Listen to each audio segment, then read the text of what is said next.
வருங்கால அரசு பணியாளர்களான சென்ட்ரல் மேப்பின் போட்டித் தேர்வுகள் அனைவருக்கும் உற்சாகமான காலை வணக்கத்தை தெரிவித்துக் கொள்வதில் மிக்க மகிழ்ச்சி அடைகின்றேன். கிட்டத்தட்ட பார்த்தீங்கன்னா எல்லாம் நல்லா இருப்பீங்கன்னு நம்புறேன். நல்லா இருக்கணும், கண்டிப்பா நல்லா இருங்க. சரி, இன்னைக்கு நம்ம என்ன பார்க்க போறோம்னா, நம்மளுடைய தொடர் காணொலி வகுப்புகள்ல இன்னைக்கு பார்க்க இருக்கிறது 7ஆம் வகுப்பினுடைய 3ஆம் பருவம் பார்க்க போறோம். சரிங்களா? 7ஆம் வகுப்பினுடைய 3ஆம் பருவம் அதில் இருக்கக்கூடிய இலக்கணம் முழுமையா பார்க்க போறோம். ஏற்கனவே இதே மாதிரி 6ஆம் வகுப்புல இருக்கக்கூடிய இலக்கண பகுதிகள் முழுவதுமாக நம்ம முடிச்சிருக்கிறோம். இப்ப 7ஆம் வகுப்பை இந்த காணொலியில முடிக்க போறோம். சரிங்களா? வாங்க காணொலிக்குள்ள போலாம். இந்த 7ஆம் வகுப்புல முதல் இலக்கண பகுதியா எது இருக்குன்னு பாத்தீங்கன்னா, நம்மளுடைய வேற்றுமை, அடைமொழி மற்றும் மூகை போலிகள் இருக்கு. சரிங்களா? அதுல முதல்ல பார்க்க போறது வேற்றுமை பார்க்க போறோம். வணக்கம் ஐயா, வணக்கம், உட்காருங்கள். இன்று காலை வழிபாட்டு கூட்டத்தில் பரிசு பெற்றவர் யார்? கண்ணன் பரிசு பெற்றான் ஐயா.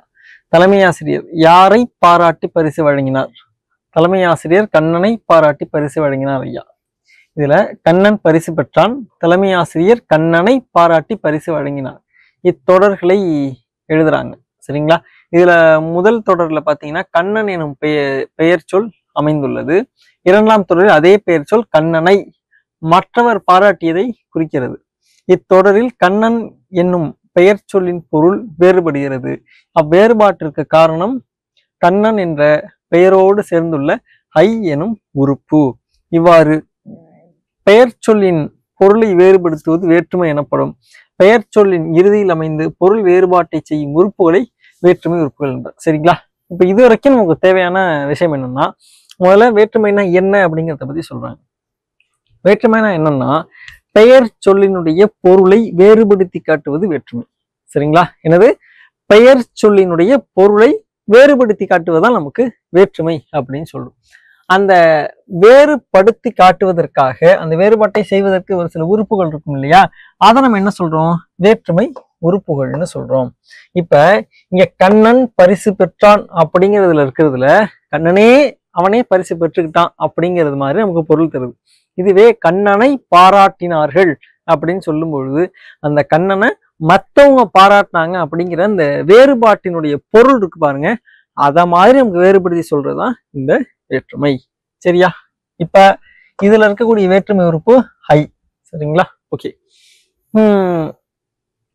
இப்ப ராமன் கண்டான், இதே தொடர்தான் ராமன் கண்டான் அப்படின்னு என்ன அர்த்தம்? ராமன் பார்த்தான் அப்படிங்கிற பொருள்ல வரும். இதுவே ராமனை கண்டான் அப்படின்னு நம்ம எழுதணும்னா அது நமக்கு என்ன பொருள் தரும்னா, ராமனை வேற ஒருத்தன் பார்த்திருக்கான் அப்படிங்கிற மாதிரியான பொருள் நமக்கு தரும். நம்மளுடைய தமிழ் மொழியில இந்த வேற்றுமைகள் அப்படிங்கிறது மிகவும் பெரும்பான்மையான இடத்தை பெறுகிறது. அந்த வேற்றுமையினால தான் நம்ம என்ன பண்றோம்? ஒரு பொருளை, ஒரு சொற்றொடர் படிக்கிறோம்னா அந்த சொற்றொடனுடைய 100 விழுக்காட்டினுடைய பொருள் நமக்கு தெரியுது. இந்த வேற்றுமை உறுப்பு இல்லைன்னா கண்டிப்பா தெரியாது. இப்ப ஏற்கனவே சொன்னதுதான், முதல் தொடரானது ராமன் வேறு ஒருவனை பார்த்தான் எனவும், 2ஆம் தொடரானது வேறொருவன் ராமனை பார்த்தான் எனவும் பொருள் வேறுபடுகிறது. இச்சிறு மாற்றத்திற்கு காரணம் என்னது? ஐ எனும் எழுத்து. சரியா? இந்த ஐ எனும் எழுத்து நம்ம என்ன சொல்றோம்? வேற்றுமை அப்படின்னு சொல்லுவோம். இவ்வாறு பெயரை வேறுபடுத்தி காட்டும் உறுப்பு என்னது? எதை வேறுபடுத்தி காட்டும்? பெயரை வேறுபடுத்தி காட்டும் உறுப்பு வேற்றுமை உறுப்பு எனப்படும். அது உறுப்பு கிடையாது, உருபு. சரிங்களா? இவ்வேற்றுமை எப்படி வகைப்படுதுன்னு பாருங்க. முதல் வேற்றுமை, 2ஆம் வேற்றுமை, 3ஆம் வேற்றுமை, 4ஆம் வேற்றுமை, 5ஆம் வேற்றுமை, 6ஆம் வேற்றுமை, 7ஆம் வேற்றுமை, 8ஆம் வேற்றுமை அப்படின்னு சொல்லி 8 வகைப்படும். சரிங்களா? இதுல முதல் வேற்றுமை என்றால் என்ன அப்படிங்கிறத பத்தி பார்ப்போம். இயல்பான பெயர், அதாவது ஒரு எழுவாய் பயனிலையை கொண்டு முடிவதுதான் பாத்தீங்கன்னா முதல் வேற்றுமை அப்படின்னு நம்ம சொல்றோம். சரிங்களா? அந்த முதல் வேற்றுமைக்கு இன்னொரு ஒரு பெயர் இருக்கு. என்ன இருக்குன்னா, ஒண்ணு முதல் வேற்றுமை, இன்னொன்னு எழுவாய் வேற்றுமை அப்படின்னு சொல்றாங்க. சரிங்களா? இப்ப எழுவாய்னா என்ன? நம்ம ஏற்கனவே நமக்கு தெரியும். என்ன தெரியும்? எழுவாய் என்றால் ஒரு தொடரில் அந்த சொற்றொடர் எழுவதற்கு காரணமாக இருப்பதுதான் எழுவாய் அப்படின்னு முன்னாடியே பார்த்திருக்கிறோம். இப்ப அதே மாதிரி பாருங்க, இது வினையையும் பெயரையும் வினாவையும் பயனிலையாக கொண்டு முடியும். எது? அந்த எழுவாய் என்ன பண்ணோம்? ஒரு வினையையோ அல்லது ஒரு பெயரையோ அல்லது என்ன பண்ணணும், ஒரு வினாவையோ பயனிலையாக கொண்டிருக்கும். சரிங்களா? பயனிலைன்னா என்னது? அந்த சொற்றொடனுடைய பயனானது நிலைத்து நிற்கக்கூடிய இடத்தை நம்ம என்ன சொல்லுவோம்? பயனிலை அப்படின்னு சொல்லுவோம். அவ்வாறு இருப்பதுதான் என்னது? நமக்கு எழுவாய் வேற்றுமையாக இந்த இடத்தில் இருக்கிறது. உதாரணத்துக்கு பாருங்க, கண்ணன் வந்தான். இது 100 விழுக்காடு ஒரு எழுவாய் வேற்றுமை தொடர். சரிங்களா? இப்ப இதுல இது எப்படி எதை கொண்டு முடிந்திருக்கிறதுனா, இப்ப வந்தான் அப்படிங்கிற பயனிலையை கொண்டு முடிந்திருக்கிறது. வந்தான்ங்கிறது என்னது? ஒரு வினை. அப்ப வினை பயனிலையா இருந்துச்சுன்னா அது என்னது? அது பேரு வினை பயனிலை தான். அடுத்தது அவன் கண்ணன் அப்படின்னு இருக்க இடத்துல இது அவன் கண்ணன். கண்ணன்கிறது என்னது? ஒரு பெயர் சொல். அப்ப அது பெயர் பயனிலை. அவன் யார்? இங்க யார் அப்படிங்கிறது வினா சொல். அதனால இது வினா பயனிலை. சரியா? இவ்வாறு ரொம்ப சிம்பிளா முடியறது தான் நம்ம பார்த்திருக்கோம். இப்ப இதுல மிகப்பெரிய ஒரு விஷயம் என்னன்னா, எழுவாய் வேற்றுமைக்கென்று தனியாக என்ன கிடையாது? உருபு இல்லை. ரொம்ப முக்கியம். எழுவாய் வேற்றுமை என்ன கிடையாது? உருபு கிடையாது. அடுத்தது, இப்ப இரண்டாம் வேற்றுமைக்கு உறுப்பு உண்டா? இருக்கு. ஏன்னா இரண்டாம் வேற்றுமை உறுப்பு வந்து ஐ. சரிங்களா? வளவன் செய்யுளை படித்தான். இத்தொடரில் உள்ள செய்யுள் என்னும் பெயர் சொல் ஐ எனும் உறுப்பை ஏற்று செயற்படு பொருளாக வேறுபடுத்தி காட்டுகிறது. இவ்வாறு நல்லா பாருங்க, பெயர் சொல்லினது பொருளை செயற்படு பொருளாக வேறுபடுத்துவது இரண்டாம் வேற்றுமை ஆகும். சரிங்களா? இப்ப வளவன் செய்யுள் படித்தான் அப்படிங்கிறதும் ஏறத்தாழ ஒண்ணுதான். ஆனா அதே வளவன் செய்யுளை படித்தான் அப்படிங்கிற மாதிரி அந்த ஒரு செயற்படு பொருளாக மாற்றுகிறது. இப்ப செயற்படு பொருள்னா என்ன? எழுவாய் ஒரு செயலை செய்வதற்கு எடுத்துக்கொண்ட பொருள் தான் என்னது? செயற்படு பொருள். சரிங்களா? இப்ப வளவன் செய்யுளை படித்தான். அதுல வளவன்கிறது என்னது? எழுவாய். படித்தான் அப்படிங்கிறது பயனிலை. எதை படித்தான் என்ற கேள்விக்கு பதிலாக இருப்பதுதான் செயற்படு பொருள். அது எது? செய்யுளை. சரிங்களா? ஓகே. மூன்றாம் வேற்றுமைக்கு உறுப்பு உண்டா? இருக்கு. என்ன பாருங்க, ஆண், ஆள், ஒடு, ஓடு, உடன் ஆகிய எல்லாமே என்னது? நமக்கு மூன்றாம் வேற்றுமை உறுப்புகளாக வருகிறது. சரிங்களா? முதல்ல நாற்காலி தச்சனால் செய்யப்பட்டது. சரிங்களா? அடுத்தது தூங்குகையான் ஓங்கு நடை. தூங்குகையான் ஓங்கு நடை. அடுத்தது தாயொடு மகள் வந்தாள். தாயோடு மகள் வந்தாள். தந்தையோடு தாய் வந்தாள். தந்தையுடன் தம்பியும் வந்தான். இது எல்லாமே இங்க என்ன? நமக்கு மூன்றாம் வேற்றுமையினுடைய உறுப்புகளாக இருக்கிறது. சரிங்களா? அடுத்தது இப்ப நான்காம் வேற்று உறுப்புனா என்னது? இப்ப நான்காம் வேற்று உறுப்புனா அது என்னது? கு. தலைவர் நந்தினிக்கு பரிசு வழங்கினார். தலைவர் நந்தினிக்கு பரிசு வழங்கினார். இப்ப நந்தினி என்னும் சொல் கு எனும் உருவை ஏற்று பொருள் வேறுபடுத்தி காட்டுகிறது. சரிங்களா? அதாவது தலைவர் நந்தினி பரிசு வழங்கினார் அப்படின்னா அது என்ன ஆகணும்? தலைவரும் நந்தினியும் சேர்ந்து பரிசு வழங்கினாங்க அப்படிங்கிற மாதிரியான பொருள் வரும்.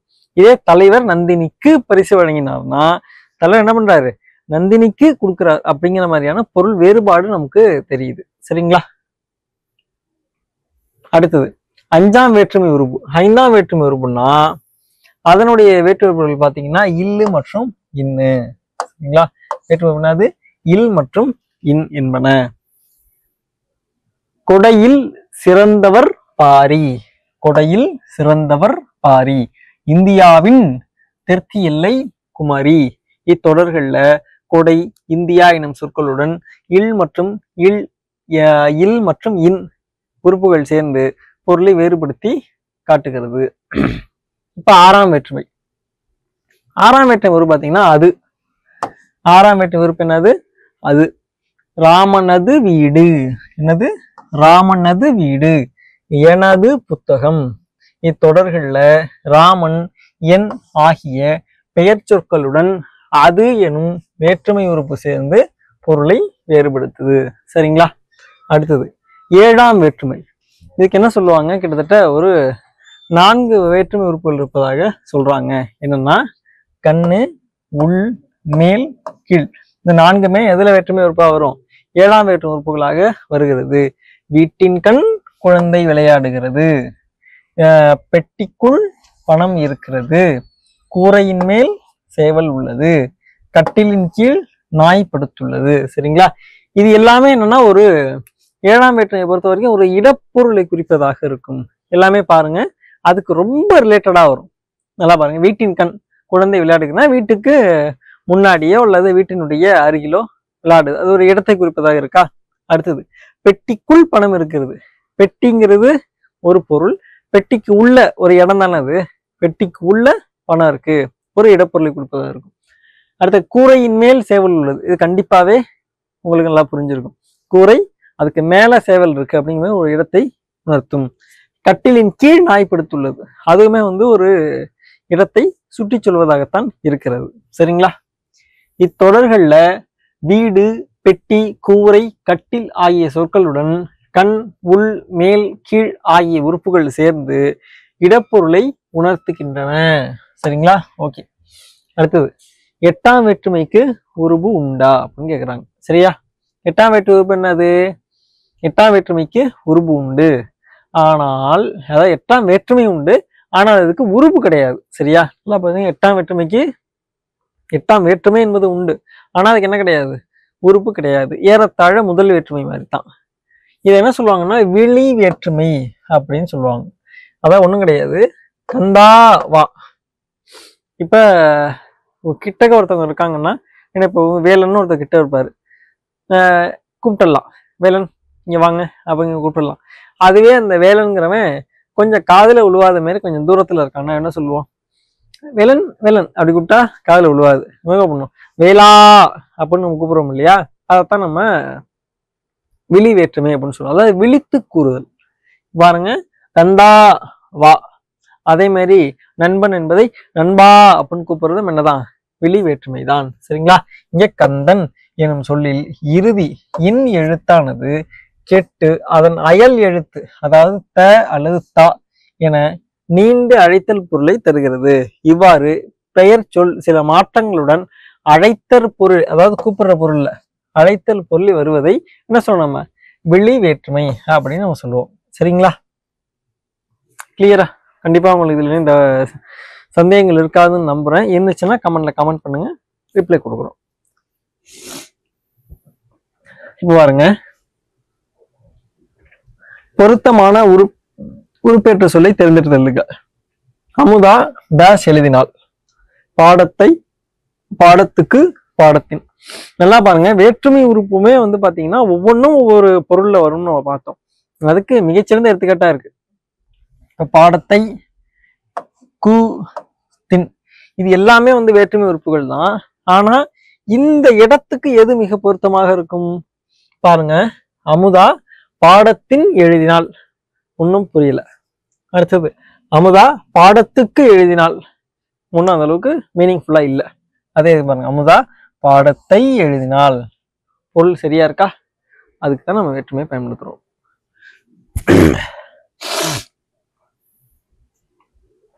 முருகன் டேஸ் உயர்ந்தான். உழைப்பை உயர்ந்தான், உழைப்புக்கு உயர்ந்தான், உழைப்பால் உயர்ந்தான். பொருள் கிடைச்சிட்டா நமக்கு, உழைப்பால் உயர்ந்தான். பண்டைய மன்னர்கள் தமிழ் டேஷ் பாடுபட்டனர். தமிழ் வளர்ச்சியின் கண் பாடுபட்டனர். இது ஒரு இடப்பொருளை குறிக்கிற மாதிரி வந்துச்சுன்னா நீங்க போடலாம், ஆனா அது ஒரு இடப்பொருளை குறிக்கிற மாதிரி இல்ல, ஆகவே கிடையாது. வளர்ச்சியை பாடுபட்டனர் நிச்சயமா இல்ல.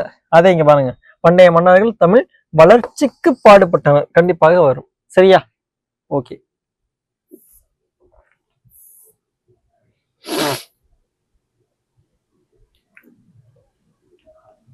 அதே மாதிரி பொருத்தமான வேற்றுமை உறுப்பை கோடிட்ட எடுத்து உள்ள நிரப்ப சொல்லியிருக்காங்க. கலைச்செல்வன் டேஸ் முறித்தான், கிளை முறித்தான்னு கொடுத்துருக்காங்க. சரிங்களா? நம்ம என்ன சொல்லலாம்? நம்ம வேற்றுமை உறுப்பு போட்டுதான் சொல்லணும். அப்ப என்ன சொல்லலாம்? கலைச்செல்வன் கிளையை முறித்தான். அடுத்தது, பாடம் டேஷ் படிக்கப்பட்டது, ராமன். அப்ப என்ன பண்ணலாம்? ராமனால்.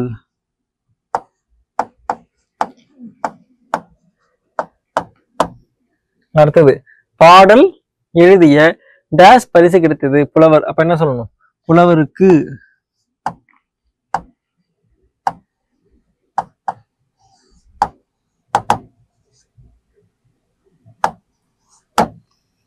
ஓகே. அடுத்தது இது கபிலன் சட்டை, இது கபிலனது சட்டை.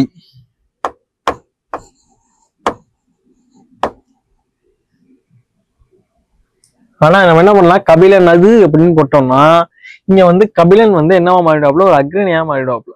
சோ நம்ம என்ன பண்றோம், கபிலன் உடைய அப்படின்னு மாத்திக்கிறோம். சரிங்களா?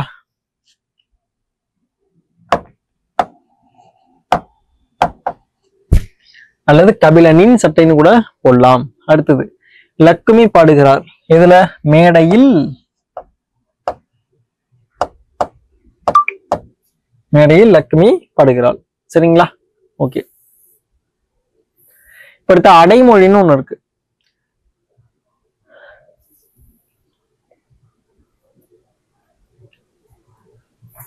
ஓகே, நம்ம ஃபுல்லா பார்த்துருவோம். நமக்கு எந்தெந்த தேவையோ அதை மட்டும் நான் உங்களுக்கு ஹைலைட் பண்ணி சொல்றேன். வணக்கம் ஐயா. வணக்கம். அனைவரும் நலம் தானே? சென்ற வகுப்பில் படித்த பாடங்கள் அனைவருக்கும் புரிந்திருக்கும் என நினைக்கிறேன். யாருக்காவது ஐயம் உள்ளதா? நன்றாக விளங்கிற்று ஐயா, மகிழ்ச்சி. பாண்டியா, என்ன இன்று என்ன கிழமை? திங்கட்கிழமை ஐயா. திங்கள் என்றால் என்ன பொருள்? நிலவு மாதம் ஐயா. இது ரொம்ப முக்கியம். திங்கள்னா என்ன பொருள்?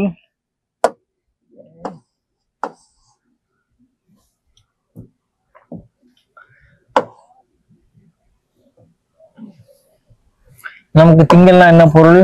நிலவு மற்றும் மாதம் ஐயா. நிலவை வெண்ணிலவு என்றும் அழைப்பார்கள் அல்லவா? ஆமாம். இதில் வரும் வெண்மை என்னும் சொல் நிலவுக்கு அடைமொழியாக வந்துள்ளது. சரிங்களா? அதாவது வெண்ணிலவை நம்ம என்ன சொல்றோம், வெண்ணிலவு அப்படின்னு சொல்றோம். அந்த வெண்மை அப்படிங்கிறது எதுக்கு இதா வந்திருக்கு? நிலவுக்கு அடைமொழியாக வந்திருக்கிறது. இப்ப அடைமொழினா என்ன? அடைமொழி என்ன? பல வகைப்பட்டதாக இருக்கும் ஒரு பொருளை பொதுவாக சுட்டும் போது அதன் வகை குறித்து ஐயம் ஏற்படலாம். எனவே அவற்றை இனம் பிரித்து காட்டுவதற்கு தனிச்சொல்லை பயன்படுத்துவர். அத்தனிச்சொல் அடைமொழி எனப்படும். சரிங்களா? அதாவது பல வகைப்பட்ட பொருள், நிறைய பொருள் இருக்கும். அதெல்லாம் வந்து என்ன பண்ணுவாங்கன்னா, நம்ம தனித்தனியா சொன்னா நம்ம குழப்பம் ஏற்படும். அதனால என்ன பண்ணுவாங்க, அதை குறிப்பிடுவதற்காக ஒரு தனிச்சொல்லை பயன்படுத்துறாங்க. அதுதான் நம்ம அடைமொழி அப்படிங்கிறோம். சான்றாக பாடநூல் என சொல்லும் போது அதன் வகை குறித்து ஐயம் தோன்றும். நல்லா பாருங்க, பாடநூல்னு சொன்னோம்னா அது தமிழ் பாடமா, ஆங்கிலமா, இல்ல கணிதமா, வேதியியலா, அது குழப்பம் இருக்கும் இல்லையா? அதனால என்ன சொல்றாங்க, அதனை போக்க தமிழ் பாடநூல், ஆங்கில பாடநூல், கணக்கு பாடநூல் என அடை கொடுத்து கூறுதல் வேண்டும். இவ்வாறு பொருள்களை இனம் பிரித்தறிய உதவும் அடைமொழிகள் இனமுள்ள அடைமொழி எனப்படும். இதெல்லாம் ரொம்ப முக்கியமானது. சரிங்களா? அதெல்லாம் புத்தகத்துல இருக்கு, சிலபஸ்ல இல்லையே, புத்தகத்துல இல்லையே, புது புத்தகத்துல இல்லையே, கேட்பாங்களா அப்படின்னா டெஸ்ட் வைக்கணும்னு நினைச்சா கண்டிப்பாக கேட்கலாம். இந்த இனமுள்ள அடைமொழி அப்படிங்கிறதெல்லாம் பார்த்தீங்கன்னா, இப்போ உங்களுக்கும் மற்ற சாதாரணமா வீட்டில இருந்து படிக்கிறவங்களுக்கும் ரெண்டு வேறுபாடு தான். இப்போ இந்த வீடியோ நீங்க ஃபுல்லா பார்த்துருந்தீங்கன்னா இப்ப இனமுள்ள அடைமொழி அப்படின்னா என்ன அப்படிங்கிறத பத்தி உங்களுக்கு தெரியும். இப்ப இதுவே வந்து பாத்தீங்கன்னா வெறும் ஸ்கூல் புக்கை மட்டும் படிச்சு எந்த ஒரு மென்டாருடைய ஒரு கைடன்ஸும் இல்லாம படிக்கிறாங்க இல்லையா, அவங்கள்ட்ட ஒரு சின்ன இது என்னன்னா, இப்ப இனமுள்ள அடைமொழியை பத்தி அவங்களுக்கு டீட்டெயில்ஸ் தெரியாது. சரிங்களா? இப்ப அதுக்குதான் வந்து நம்ம அந்த மாதிரி வீடியோஸ் போடுறது. இதை நீங்க ஒரு தடவை நீங்க பார்த்துட்டு போனீங்கன்னா ரொம்ப பயனுள்ளதா இருக்கும். இப்ப குரூப் 2ல வந்து ஆகு பெயருக்கு இந்த மாதிரி தான் ஒரு ட்விஸ்ட் வச்சிருந்தாங்க. சரிங்களா? ஆகு பெயர் வந்து அது புக்ல இருக்கா, புக்லயே இல்ல, அவுட் ஆஃப் சிலபஸ் அப்படிலாம் வந்து கருத்துக்கள் வந்துச்சு. இருந்தாலும் கூட புத்தகத்துல அது அப்படியே இருந்துச்சு. ஆனா இந்த புத்தகம் 12வது சிறப்பு தமிழ்ல கொடுத்துருந்தாங்க. அது மாதிரி இப்ப நம்ம பழைய புத்தகத்துல இதெல்லாம் இருக்கு. இது உங்களுக்கு கொஸ்டின் பேப்பர்ல வரப்ப இந்த வீடியோ பார்த்துருந்தீங்கன்னா ரொம்ப எளிமையான கொஸ்டினா இருக்கும். இதுவே இந்த புத்தகத்தையும் இந்த வீடியோவும் பார்க்காதவங்களுக்கு இது வந்து அவுட் ஆஃப் சிலபஸ், ரொம்பவே வந்து டஃப்பா கொஸ்டின் எடுத்திருக்காங்க அப்படிங்கிற மாதிரி ஒரு மனப்போக்கு தான் இருக்கும். சரிங்களா? அவங்க வந்து எந்த விதமான டஃப்பும் இது பண்றது இல்லை. பழைய புக்கு புது புக்கு படிக்கணும் அப்படிங்கிறது டிஎன்பிஎஸ்சியுடைய அடிப்படை விதியா, எழுதப்படாத விதியா மாறிடுச்சு. ஸோ நம்ம என்ன பண்ணி தான் ஆகணும், படிச்சுதான் ஆகணும். சரிங்களா? இப்போ காம்படிஷன் ஹெவியா இருக்கிறதுனால என்ன பண்ணுவாங்க, எதுல வந்து உங்களை கழிச்சு வெளில தள்ளலாம் அப்படின்னு தான் யோசிப்பாங்க. ஸோ நம்ம இந்த மாதிரியானதெல்லாம் சிலபஸ்ல இல்லையே, அப்போ தாராளமா விட்டுடலாமே அப்படிங்கலாம் கிடையாது. 6 முதல் 10ஆம் வகுப்பு வரை இருக்கக்கூடிய பள்ளி பாடப்புத்தகத்துக்கு வந்து இலக்கண பகுதிகள் எல்லாமே வந்து சிலபஸ்ல இருக்கோ இல்லையோ அதுல இருந்து வினாக்கள் வரலாம். அதான் மனசுல வச்சுக்கோங்க. சரியா? ஓகே. இனம் பிரித்தறிய உதவும் அடைமொழிகள் இனமுள்ள அடைமொழி எனப்படும். இப்ப இனமுள்ள அடைமொழினா என்னது?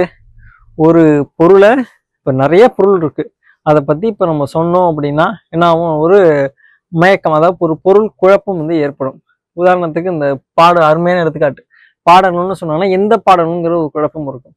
அதனால என்ன பண்றாங்க, அதை இனம் பிரித்தறிவதற்காக, அதை கிளாசிஃபை பண்றதுக்காக என்ன பண்றோம், அதுக்கு முன்னாடி வந்து ஒரு பேர் கொடுக்குறோம். அதைத்தான் வந்து அடைமொழிங்கிறோம். அதே இனம் பிரிக்கிறதுக்கு உதவுனுச்சுன்னா அது பேர் என்னது? இனமுள்ள அடைமொழி அப்படிங்கிறோம். அப்ப இனமுள்ள அடைமொழி ஒண்ணு இருக்காம தான் இருக்கிறது. இப்ப வெண்ணிலவு, கருங்காக்கை, செங்கதிரோம் இவற்றுக்கெல்லாம் இனமாக கூற வேண்டுமானால் கருநிலவு, வெண்காக்கை, கருங்கதிரோம் என்று கூறுதல் வேண்டும். அவ்வாறு ஒன்று இல்லாத காரணத்தினால் இவை போன்றவற்றை இனமில்லா அடைமொழி என்று கூறுவர். சரிங்களா? இப்ப இனமுள்ள அடைமொழிக்கும் இனமில்லா அடைமொழிக்கும் வித்தியாசம் இருக்கா? நல்லா புரிஞ்சிருக்கும் நம்புறேன். ஏன்னா இப்ப வந்து ஒரு இனம்னு ஒரு இது பிரிச்சிங்கன்னா அதுல உங்களுக்கு ஒரு இது இருக்கணும். அப்படி இல்லாத எல்லாத்தையும் என்ன சொல்றோம், நம்ம இனம் இல்லா அடைமொழி அப்படிங்கிறோம். வெள்ளை கலர் காக்கா எங்கேயாச்சும் இருக்கா? இல்ல. கருப்பு கலர் சூரியன் இருக்கா? இல்ல. சரிங்களா? அதே மாதிரி வெண்ணிலவு மாரி கருநிலவு ஒண்ணு இருக்கா? இல்ல. இதெல்லாம் நம்ம என்ன சொல்லுவோம்? இனமில்லா அடைமொழி அப்படின்னு நம்ம சொல்லுவோம். சரிங்களா? அடைமொழிகளின் வகைப்படுத்தி அடுத்தடுத்த வகுப்புகளில் விரிவாக படிக்கலாம். ஓகே, இப்ப இனமுள்ள மற்றும் இனம் இல்லா அடைமொழி அப்படிங்கிறத பிரிக்கணும். இப்ப செந்தாமரை, கண்டிப்பாக இது வந்து என்னது? செந்தாமரைன்னு இருக்குன்னா இப்ப வெண்தாமரை கண்டிப்பா இருக்கு. அப்ப கண்டிப்பா என்ன பண்ணலாம், இது வந்து இனமுள்ள அடைமொழி. இப்ப என்ன பண்றேன், இனமுள்ள அடைமொழினா டிக்கு, இனமில்ல அடைமொழினா இன்ட்டுங்கிற மாதிரி போடுறேன். இப்ப உப்பளம்னு ஒண்ணு இருக்கு. சரிங்களா? இப்ப உப்பளம்னா நீங்க அப்பளம்ங்கிற மாதிரி நல்லா புரிஞ்ச கூடாது. சரிங்களா? அதாவது உப்பு இருக்கிற மாதிரி இப்ப இனிப்பு அந்த மாதிரி தயார் பண்றாங்கன்னா இல்ல. அப்ப அதனால என்ன பண்றோம், நம்ம இனம் இல்லா அடைமொழின்னு எடுத்துக்கிறோம். அடுத்தது ஊர் மன்றம். அப்ப ஊர் இல்லா மன்றம் ஒண்ணு இருக்கான்னு பாத்தீங்கன்னா இல்ல. செஞ்ஞாயிறு, அப்ப அடுத்தது அதுக்கு ஆப்போசிட் என்னது? கருஞாயிறுங்கிறது ஒண்ணு இருக்கா? இல்ல. சரிங்களா? அடுத்தது செந்தமிழ், இதுக்கு ஆப்போசிட்டு செம்மை இல்லாத தமிழ் இருக்கா? இல்ல. அப்ப இதுவும் கிடையாது. அடுத்தது பார்க்குடம், அப்ப இதுக்கும் என்ன கிடையாது? பார்க்குடம்னா இப்ப அதுக்கு நீர்க்குடம்னு ஒண்ணு இருக்கலாம் இல்லையா? அப்ப இது இருக்கலாம். அடுத்தது பூ மரம், பூ மரம்னா இப்ப அடுத்தது இதுக்கு நேர் ஆப்போசிட்டு காய் மரம் இருக்கும். சரிங்களா? அடுத்தது தோய் தயிர், இது இல்ல. வெள்ளை பூனை, அப்ப கரும்பூனை கண்டிப்பா இருக்கும். சரிங்களா? இதெல்லாம் வந்து நம்ம பேசிக்கா வகைப்படுத்துறது, ரொம்ப டீப்பா சிந்திக்கணுங்கிற அவசியம் இது கிடையாது. அடுத்தது மூவகை பொலிகள். வணக்கம் அம்மா, நம் பள்ளி அறிவிப்பு பலகையில் இன்று திருக்குறள் ஒன்று எழுதப்பட்டுள்ளது. அக்குறளை யாரெல்லாம் படித்தீர்கள்? அக்குறளை சொல். அகனமர்ந்து ஈதலில் நன்றே முகனமர்ந்து இன்சொலனாக பெறின். இக்குறளில் அகம் என்பதற்கு பதில் அகன் எனவும் முகம் என்பதற்கு பதில் முகன் எனவும் எழுதப்பட்டுள்ளதே, இது பிழையல்லவா அம்மா? அருமையாக கேட்டாய். முகம் அகம் என்பதற்கு பதிலாக அகன் முகன் என்று எழுதினாலும் பொருள் மாறுபடாது. இவ்வாறு ஒரு சொல்லின் எழுத்து மாறுபட்டாலும் பொருள் மாறுபடாது இருப்பதை போலி என்பர். சரிங்களா? ஒண்ணும் கிடையாது, நம்ம போலி அப்படின்னு ஒண்ணு சொல்லுவோம். அது எதுன்னா எழுத்தே மாறினா கூட அதனுடைய பொருள் மாறாது. அதான் நம்ம என்ன சொல்லுவோம்னா போலி அப்படின்னு நம்ம சொல்லுவோம். சரிங்களா? இப்ப அதை பத்தி பார்க்கலாம். இப்ப ஒரு சொல்லினுடைய இறுதி எழுத்து மட்டும் மாறுபட்டு வருவதுதான் போலியா? கிடையாது. என்னெல்லாம் மாறலாம்? ஒரு சொல்லினுடைய முதலில் உள்ள எழுத்தோ, இடையில் உள்ள எழுத்தோ, இறுதியில் உள்ள எழுத்தோ மாறுபட்டாலும் பொருள் மாறுபடாது இருப்பின் அதை போலின்னு சொல்லுவாங்க. அது எந்தெந்த எழுத்து மிஸ்டேக் ஆகுதோ அதை பொறுத்து, முதல்ல மிஸ்டேக் இருந்துச்சுன்னா முதல் போலி, ரெண்டாம்ல இருந்துச்சுன்னா இடைப்போலி, நடுவுல இருந்துச்சு அதாவது இறுதியில இருந்துச்சுன்னா இறுதி போலி அப்படின்னு சொல்லி மூவகைப்படுத்துறாங்க. சரிங்களா? ஒவ்வொன்றை பற்றியும் வந்து எடுத்துக்காட்டு பார்ப்போம். ஒரு சொல்லின் முதல் எழுத்து மாறினாலும் பொருள் மாறுபடாமல் வருவதுதான் முதற் போலி. மஞ்சு அப்படிங்கிறத மைஞ்சின்னு சொல்றது, மயல் அப்படிங்கிறத மையல் அப்படின்னு சொல்றது. சரிங்களா? அடுத்தது ஒரு சொல்லின் இடையெழுத்து மாறினாலும் பொருள் மாறுபடாது இருப்பதுதான் இடைப்போலி. முரசு அப்படிங்கிறத முறைசு அப்படின்னு சொல்றது. அடுத்தது இளஞ்சி அப்படிங்கிறத இளைஞ்சி அப்படின்னு சொல்றது. சரிங்களா? ஒரு சொல்லின் ஈற்றெழுத்து மாறினாலும் பொருள் மாறுபடாது இருப்பதை என்ன சொல்றோம்? இறுதி போலி அப்படின்னு சொல்றோம். அதாவது கடைப்போலி. எடுத்துக்காட்டு, அறம் அப்படிங்கிறத அரண் அப்படின்னு சொல்றது, பந்தல் அப்படிங்கிறத பந்தர் அப்படின்னு சொல்றது. சரிங்களா? இதை தவிர்த்து ஒரு போலி இருக்கு. அது என்னன்னா, 5 ரூபாய் கொடு அப்படிங்கிறதுல இந்த 5 அப்படிங்கிறது பாருங்க 5 அப்படிங்கிறது குறிக்குது. இவ்வாறு 5 அப்படிங்கிறதுல எல்லா எழுத்துமே மாறி இருக்கு. அப்படி என்ன பண்ணல, பொருள் மாறல. இப்படி இருக்கிறத நம்ம என்ன சொல்றோம்? முற்றுப்போலி அப்படின்னு நம்ம சொல்றோம். சரிங்களா? இத முற்றுப்போலி. ஆக மொத்தம் எழுத்துக்கள் அடிப்படையில 3, எல்லாமே மாறி இருந்துச்சுன்னா முற்று. ஆக மொத்தம் ஒரு 4 வகை போலிகள் நம்மள்ட்ட இருக்கு. சரிங்களா? இதுல இருக்கக்கூடிய போலிகளை வட்டமிடுகள். 5 பழங்கள், அரண் எனப்பட்டதே இல்வாழ்க்கை, மல்லிகை பந்தரின் கீழ் தங்கினான். சரிங்களா? இது எல்லாமே போலி. இப்ப களம், என்ன சொல்லலாம்? களன், இளஞ்சி,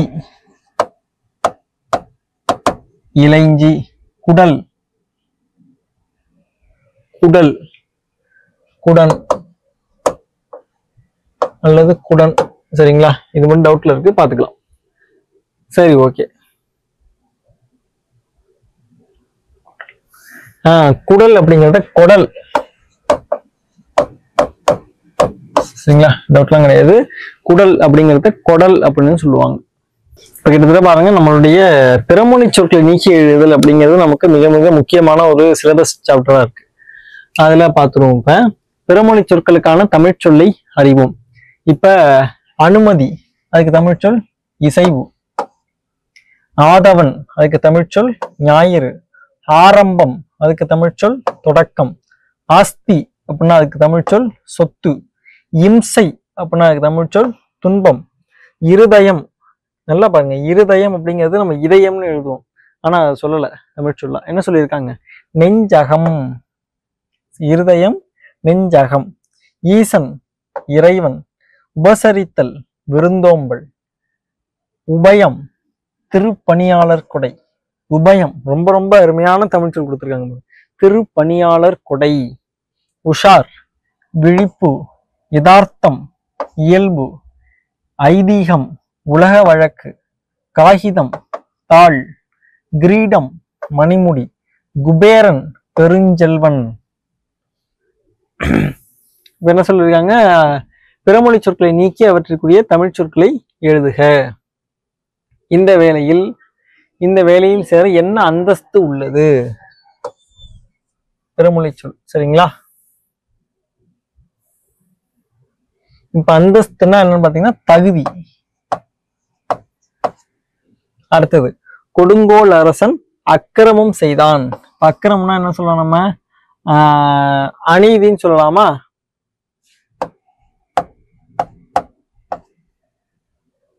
சரி, அடுத்தது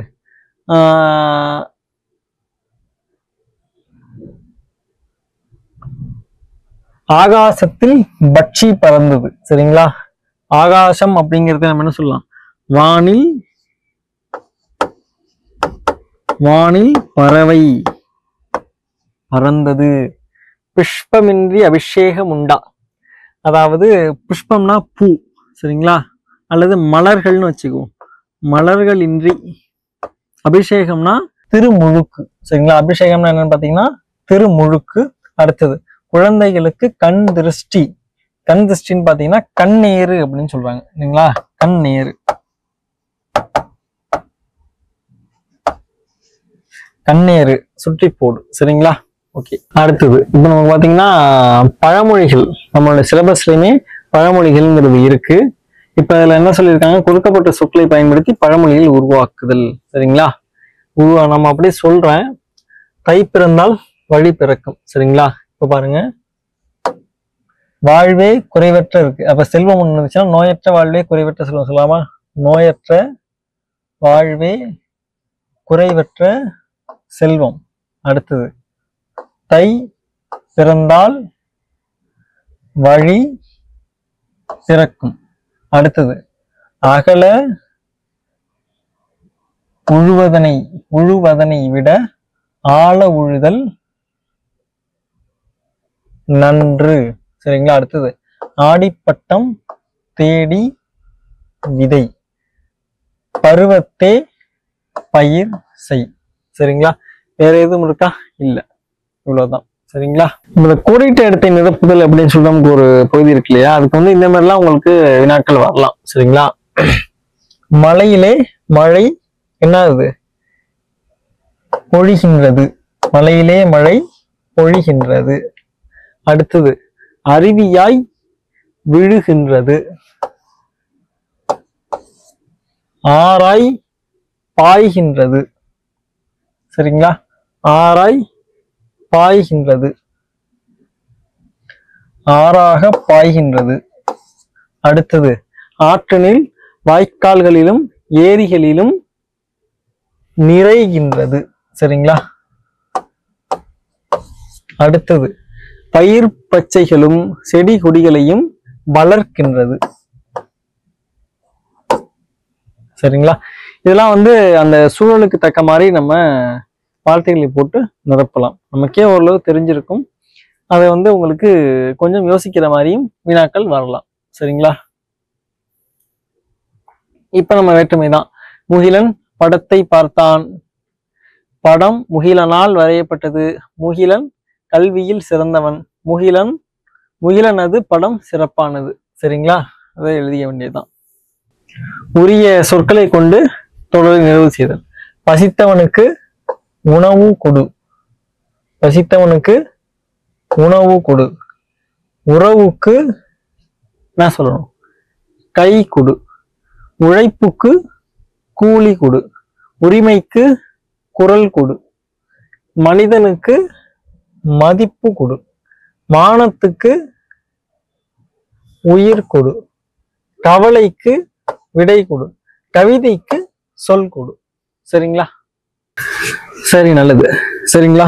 இப்போ இந்த காணொலியிலே பகுதி 1 இந்த காணொலியில் நம்ம என்ன பார்த்திருக்கோம்னா, 7ஆம் வகுப்பினுடைய 3ஆம் பருவத்தினுடைய முதல் இலக்கண பகுதி நம்ம முடிச்சிருக்கோம். சரிங்களா. இதுல என்ன இருக்கிறது? 2 மற்றும் 3ஆம் இயல் இலக்கண பகுதியில் இருக்கு. நம்ம அதை அடுத்தடுத்த தொடர் வகுப்புகள்ல நம்ம பார்க்க இருக்கிறோம். உங்களுக்கு இதனுடைய கண்டினியூவேஷன் அடுத்த வீடியோல உங்களுக்கு தொடர்ச்சியா வரும். சரிங்களா. வேற எதுவும் என்ற தகவல் சொல்லுமே இருந்தாலும் இந்த தாராளமா கமெண்ட்ல சொல்லலாம். இதுல உங்களுக்கு எந்த சந்தேகம் இருந்தாலும் இந்த தாராளமா கமெண்ட்ல பதிவு பண்ணுங்க. அதுக்கான விடை நாங்க விரைவாக தரோம். சரிங்களா. இதுவரை என்னுடைய வகுப்பிலிருந்து கவனித்து பயன்பெற்றமைக்கு எனது மனமார்ந்த நன்றிகள். மீண்டும் உங்களை அடுத்த வகுப்பில் சந்திக்கும் வரை உங்களிடமிருந்து விடைபெறுபவர் உங்கள் வேத்து யோகேஸ்வரன். நன்றி, வணக்கம். Send a map. You dare to dream, we care to accomplish.